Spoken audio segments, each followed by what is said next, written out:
வர்ற மே 15ஆம் தேதிய மட்டும் விட்றாதீங்க. இந்த வருஷத்தோட மிக முக்கியமான விஷ்ணுபதி புண்ணிய காலம் அன்னைக்கு தான் வருது. ஏன் இந்த நாள் இவ்ளோ ஸ்பெஷல் தெரியுமா? விஷ்ணுவோட அருள் உங்களுக்கு கிடைக்க கமெண்ட்ல ஓம் நமோ நாராயணன்னு 2 முறை சொல்லுங்க. இந்த தகவல உங்க நண்பர்களுக்கும் பகிருங்க.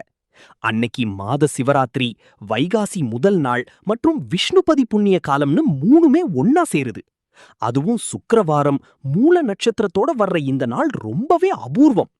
வருஷத்துக்கு வெறும் 4 முறை மட்டுமே வர்ற இந்த நேரத்தை நம்ம முன்னோர்கள் 6 பிரதோஷங்களுக்கு சமம்னு சொல்றாங்க.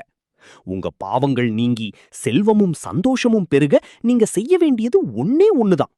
அன்னைக்கு அதிகாலை 1:30 முதல் காலை 10:30 மணி வரை தான் அந்த புண்ணிய நேரம்.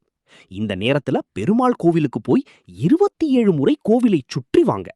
அப்படி சுற்றும்போது ஓம் நாராயணாய வித்மஹே வாசுதேவாய தீமஹி தன்னோ விஷ்ணு பிரச்சோதயாத் அப்படின்ற மந்திரத்தை 27 முறை சொல்லுங்க.